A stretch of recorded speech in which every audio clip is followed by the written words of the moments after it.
Monsieur le Président de la Ville, Madame la Chancelière et Présidente de la Fondation, autorités politiques, Mesdames et Messieurs les invités, chers amis. Pour la 11e fois, voici que s'ouvrent les rencontres Orient-Occident du Château Mercier. Pour la 11e fois, je me pose une de ces questions qui me taraudent, expression de ces doutes récurrents qui sont peut-être le moteur, la pile de mes passions, avec leur côté face, celui qui favorise les émotions plutôt que les rigueurs de l'esprit. Quel est le sens des événements que nous vivons, des choses que nous réalisons, des conséquences de nos choix? Pourquoi donc des rencontres Orient-Occident avec leur thématique méditerranéenne plutôt qu'un autre festival? Pourquoi ce choix géographique qui peut paraître réducteur, mais donne un cadre spécifique à un tel événement dont le cœur bat ainsi au rythme de cette Mare Nostrum, déesse mère qui peut chanter les vacances, se faire espoir pour les uns, mais cimetière pour beaucoup quand elle pleure leur effacement?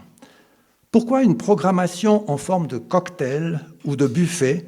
comme s'il était plus commode de conjuguer les grands sujets du moment à travers le verbe des débats, les attributs de la musique et ceux de la poésie en complément? Pourquoi au Château Mercier, résidence d'été de cette grande famille lausannoise installée dans la plaine du Flon, est venue sans flonflon construire à Pradec un lieu d'accueil et de rencontre d'abord familial, puis aujourd'hui ouverte au public? Eh bien parce que, même si j'ai des doutes quant à l'avenir de nos sociétés,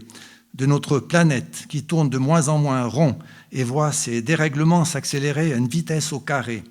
même si je désespère parfois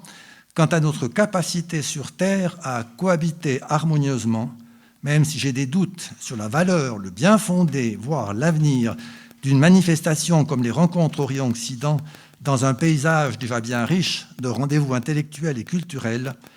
je veux croire aux vertus d'un tel moment et dans un tel lieu. Avec un monde qui vit la plupart du temps au rythme de la superficialité, sous une avalanche d'informations, zappées au quotidien, via notamment les réseaux sociaux, à Twitter du jour et de la nuit, où le vrai côtoie le faux, où la violence des mots, les raccourcis simplificateurs, le culte des positions extrêmes remplace le sens de la nuance et du dialogue, où il y a de moins en moins de place pour exprimer et accepter nos différences, s'écouter afin de se comprendre, pour défendre nos valeurs mais sans vouloir imposer les nôtres à ceux qui légitimement en défendent d'autres, n'avons-nous pas besoin de ce temps un peu plus long, d'une réflexion apaisée telle que les proposent les rencontres Orient-Occident? N'avons-nous pas besoin de nous ressourcer dans toutes les formes d'expression culturelle qui s'offrent à nous, dans cette manière ainsi diverse et variée d'aborder les questions se posant à nos sociétés d'aujourd'hui, qui mettent en valeur nos racines communes, nous rappellent les grandes heures ayant fait l'histoire de ce bassin méditerranéen qui tantôt nous unit et tantôt nous sépare, qui peut être une source d'inspiration, un carrefour lumineux pour la transition des savoirs ou une obscure impasse faite d'affrontements haineux quand la spoliation des avoirs, notamment par les uns, se réalise hélas au détriment des autres. N'avons-nous pas besoin d'un lieu tel que ce don de la famille Mercier qui incarne de façon unique en Valais un esprit visionnaire et généreux, unissant à la fois les qualités d'un patrimoine architectural et artistique à celles d'une hospitalité conviviale et chaleureuse au service de ses hôtes. Un château qui a su conserver son âme d'origine, celle qui fait toute sa magie et son attrait, une âme qui a donné à l'esprit des rencontres Orient-Occident son rayonnement particulier. Voilà pourquoi ce festival n'a de sens et ne pourra exister, du moins tel que je le conçois, que dans un écrin comme celui-ci, car du haut de son imposant donjon, il devient ainsi, certes modestement, et le temps des rencontres, une sorte de phare, ambitionnant de promouvoir une pensée humaniste, donnant presque à la Cité du Soleil un air particulier de Sierre des Lumières. Un creuset permettant de réfléchir à quelques pistes pour tenter de nous adapter à un monde qui change trop vite, où tout s'emballe, où le bal des intérêts nationaux fait chavirer la planète dans son réchauffement au quotidien, face à un refroidissement tout aussi grand de l'esprit de solidarité et d'équité dans la gestion de nos ressources,